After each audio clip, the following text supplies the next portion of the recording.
big win last night for the Philadelphia 76ers. They stay alive in the second round of the NBA playoffs, and couldn't be just ecstatic about the win last night. They lived to fight another day. Sunday night, 8 o'clock, Sixers and Hawks, Game 7.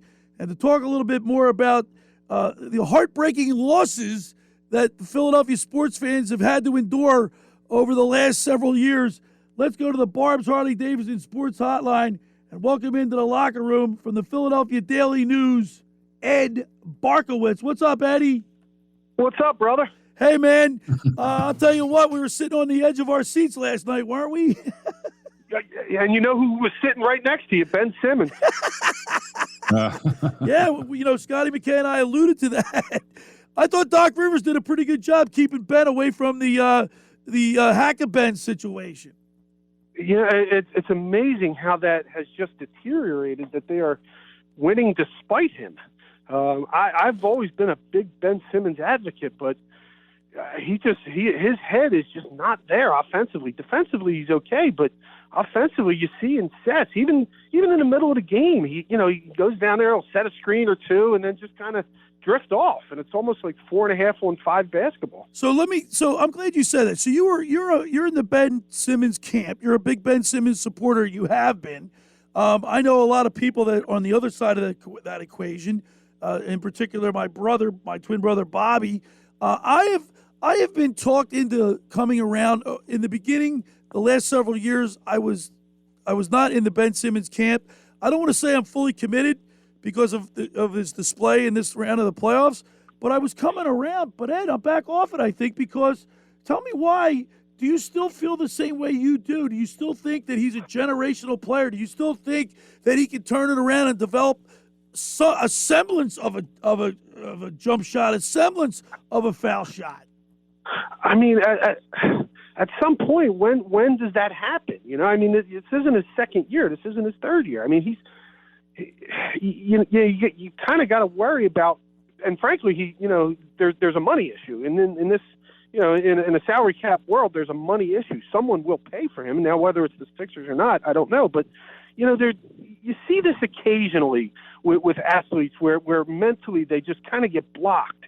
We all know he's got superior skills, a ball handler, terrific defensive player. But shooting is the one thing that you can fix.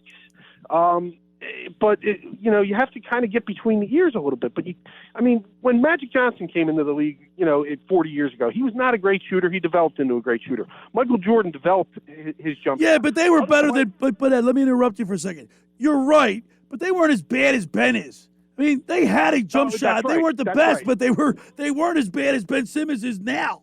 No.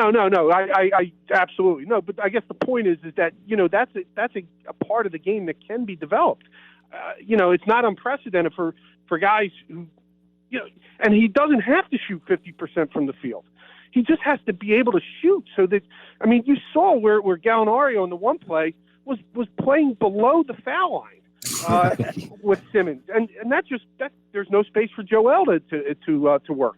So I hear you, and the fact that he's absolutely useless in the last 5 minutes of a game, and it works two ways. When the opposing team goes to foul him and Doc takes him out, well, Doc's also taking out one of his best defensive players. Yeah. Right. Hey, Ed, do you think that, obviously we've all seen this now for a while, and it's been driving me nuts for years, the fact that I understand if he can't make a moving around a pick jump shot on the run, but to not be able to sit there and make a foul shot, I think it's in his head. Big time. I think he cannot get out of this until it's like Charles Barkley's golf swing at this point. He just can't shake it. But now Barkley has shaken that a little bit. And do you think he needs alluded to that? Yeah. Go ahead. I'm sorry. Yeah. Go ahead. No, Ben even alluded to that after one of the games. Was it 4 or game 5? I forget. Where he said, "Yeah, it's mental." That was game 4. Yeah. Okay. So he's acknowledged it, and you get to. I feel bad for the guy. It's not for.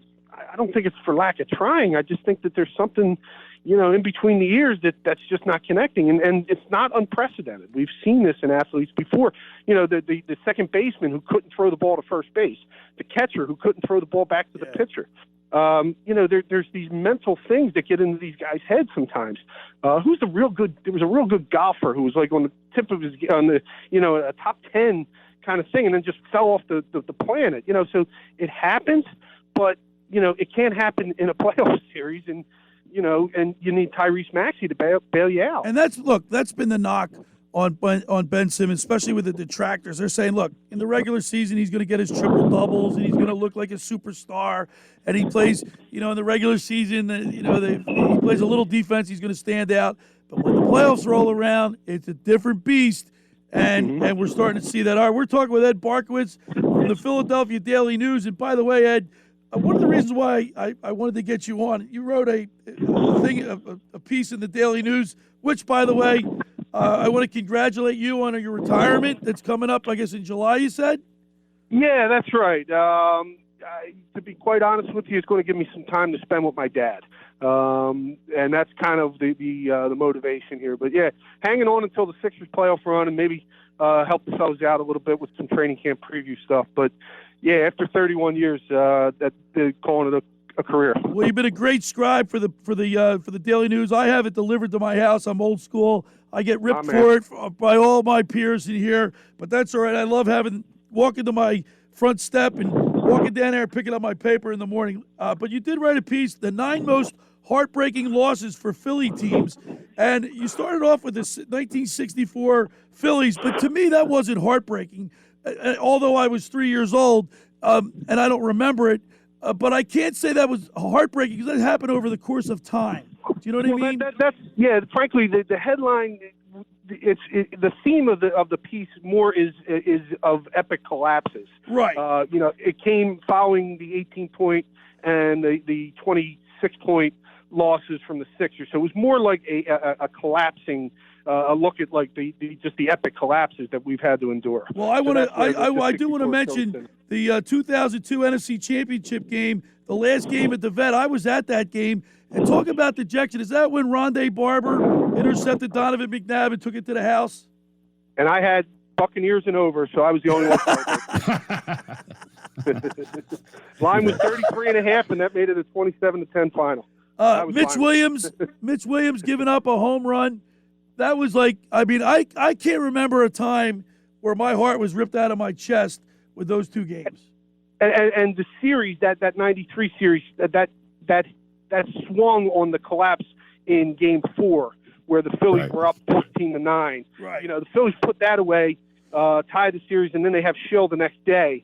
But that series really swung in that 8th inning, and I could still see it. So all of that, kind of just led up to what we kind of all thought might have been inevitable, Mitch, blowing a World Series game because of how erratic and how nutty he was that year. He was great when he was great, but boy, he was a bundle of nerves when he was in there. And then the 1981 Sixers collapse. They were up 3-1 against the Celtics. I remember I graduated high school in 1980, so I remember that vividly, and that stung too. That also stung pretty bad. And those 3 games, Bill, you remember those last 3 were all nail biters. They just couldn't finish it. So my question to you, Ed Barkowitz. 5 points. So my question to you, Eddie, is can the Sixers? And by the way, I guess they kind of answered it yesterday because I think I said this to people on Twitter and my friends, people I discuss sports with. If they won last night, I think they have a really good shot because if they can overcome blowing those 2 leads and win Game 6 in Atlanta, and the way they did, I don't think they played particularly well last night. Do you, Ed? No, I would agree with that. So if they can win the way they won last night, I think they win Game 7 home on Sunday night. Why would you? I mean, to blow a 26-point lead, you have to get a 26-point lead. So they are capable of throttling that team. And, the line is 7, so, the bookies are a little concerned about it. Otherwise, it seems a little high to me, but I don't know it as well as most. But a line of 7 in a Game 7 feels awful hefty. So, they know that the money's going to come in on the Sixers. Hey, Ed, you just mentioned that, you're retiring, obviously, and you spent 31 years doing this, but you, over your career, you did like all sports. You weren't like specific. Is there one sport you would have liked to have covered for like your career? Something you Like really be would have the focused beat on? writer for one particular Right. team or sport? No, part of the thing I was blessed with most is the ability to be a general assignment sports writer. I enjoyed being at Eagles training camp one day, a Phillies game the next, whatever else can come up. I enjoyed baseball. I enjoyed hockey. It's all about the people. You deal with the players. You never root for teams, but occasionally you root for a player here and there. Like I would like to see Claude Giroux win a Stanley Cup here, just because I think he's a decent dude. So the one thing I would have loved to have done, I would have loved to have covered an Olympics. I think that would have been kind of fun. But I got to do a lot of fun things, man. I remember my clearest memory is, or best memory is, before Game 2 of the 2009 World Series, me and two national writers sitting in the dugout with Charlie Manuel before the game, and they had won the World Series the year before, and Chuck is like, when the TV cameras were on, he was different, but when you got him in a setting in his office, he was just a friendly dude.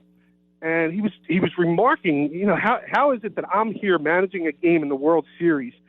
When he was going through his years in the minors, through the Midwest, going through Japan, just talking and just soaking in the moment of the fact that he was at Yankee Stadium managing a World Series, and just talking with us about it. And we had just like about a 30-minute conversation before, four of us, and it was just a wonderful thing. I wound up writing about it, but that's the kind of thing that I was blessed with, for sure, and a lot of us are. We're talking with Ed Barkowitz of the Philadelphia Daily News. Ed's going to be retiring at the end of July. And Ed, as a journalist, you have to be objective, but like you just stated, that you do get to spend time with some of these players. And Scotty McKay and I both know that once you get to know the athlete personally, you find yourself pulling for that individual. You want them to see him do well, especially if like you said, they're really nice guys and they might have a perception, a TV persona that's not accurate. So how do you distinguish or separate yourself and remain objective when you have these type of relationships? Oh, it's easy because the readers and the viewers and the listeners in this area are the sharpest in the country. And I'm not just saying that to be courteous or anything like that. They're really sharp, and they'll see right through that. If you're anyone who coddles an athlete or isn't critical of an athlete when they need to be, well, you'll be called out on that. And frankly, in the last 5-10 years with social media, you'll be called out on that. You have to be professional, and everyone knows in the relationships, whether it's the player. So, Ed, let me interrupt you right there. That's also a pretty good thing. Is that why, like, Gabe Kapler was criticized because of the way he it was almost like phony the way he stuck up for some of his players. Same with even Doc Rivers sticking up for Ben Simmons, saying that he's got to have him on the court at the end, and at the end of the game he takes him out. You know what I mean? Like, people see right through that. Well, yeah. I mean, absolutely. I mean, and that's an interesting thing that's happening with the Sixers, especially last night, is that they're starting to be okay with the fact that they can win without Simmons, and that Doc alluded to probably after Game 5. It's just things all run together. That we would like to have been be useful weapon offensively, but that's not where he's at now, and so. The fact that he's acknowledging that a little bit more, I think it has been an interesting spin the last few days. Well, listen, Ed, man, I want to thank you so much for taking time. We really want to congratulate you on a great career, 31 years covering sports for the people of Philadelphia, writing great articles, and congratulations and good luck in future endeavors. Thanks, brother. I still see myself kicking around writing a little bit, maybe helping the Inquirer and Daily News out with maybe some sports betting stuff, that kind of thing. So, I'm certainly be at a sports book occasionally too. So if we run into each other, you're buying. All right, there he is. Thank you so much, Ed. Have a great rest of your weekend. Let's go Sixers. All right, fellas. Have a good day. There he is, Ed Barkowitz, on the Barb's Harley Davidson Sports Hotline.